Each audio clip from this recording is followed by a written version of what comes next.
So, ito na mga kumartes, taste test. Puro sweets na ako maghapon. So, kung gusto nyo magpa-deliver, ilalagay ko dito yung link, page nila. Parang ano din naman yun, parang Facebook page nung nagtitinda. Thea Sweet Bites. Pero iba yung pangalan niya sa Facebook.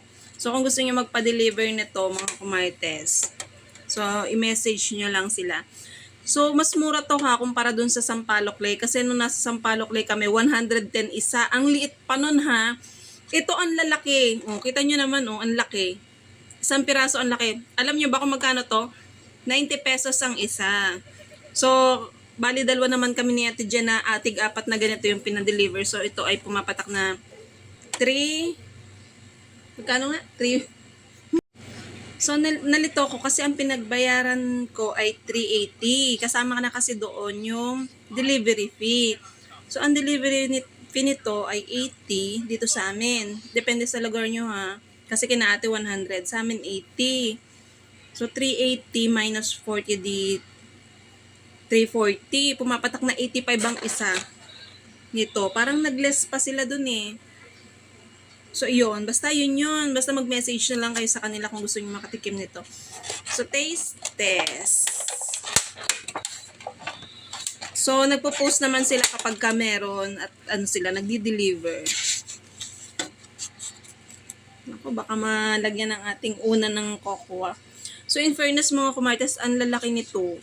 Kumpara dun sa nabili namin sa Sampaloc Lake. Hindi na ako nag-lipstick kasi malalagyan din naman ng cocoa yung ating ano.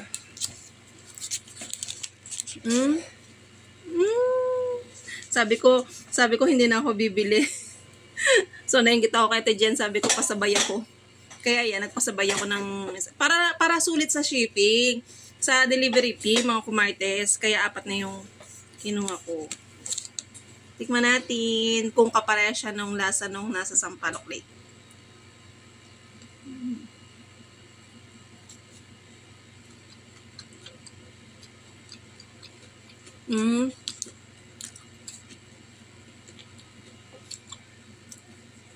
Same lang ng lasa.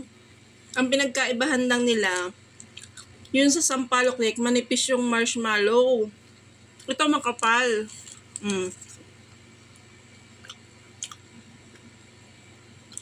Makapal yung marshmallow nito. Ayun naman, maliit pero manipis yung mallows. Pero same lang ng lasa.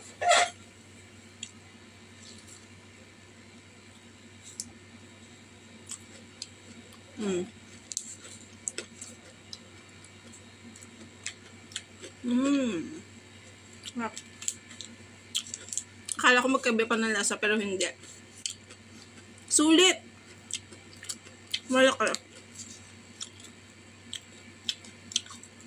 Sarap.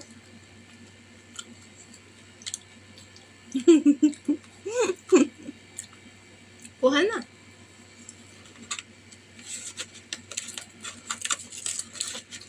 Asawa ko hindi mahilig sa ganito. Kami lang ni Kurt. Tigdalwa kami.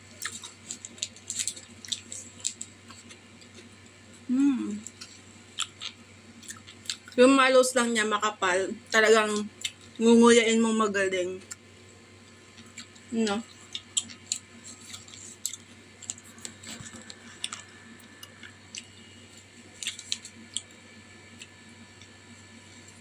Lumaw na.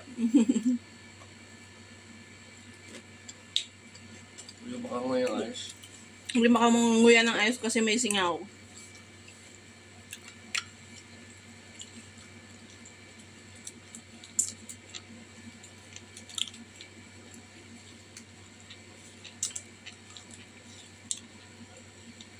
Literal na chewy siya gawa ng mallows.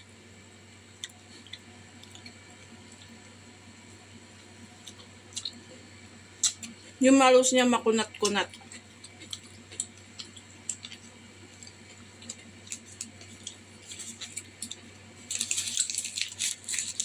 Yung calories.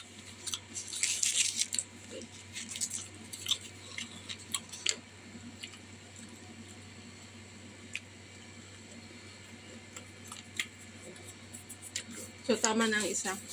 Bukas na ulit. Pero in fairness, masarap siya mga kumartas. So, kung gusto niyo umorder nito, isang ganito na yung order niyo para hindi naman lugi sa ano. Pero parang ang alam ko, 2 piraso yung nagde-deliver sila. Pero isang piraso siguro hindi. Kaya dapat parang 2 piraso man lang yung orderin nyo. Or isang ganito na para makamenos sa ano, delivery. So, ilalagay ko na lang dyan yung Facebook page nila. So, kung ayaw nyo lumabas ng bahay at naghahanap kayo ng Dubai Chewy Cookie, try nyo to. Sarap.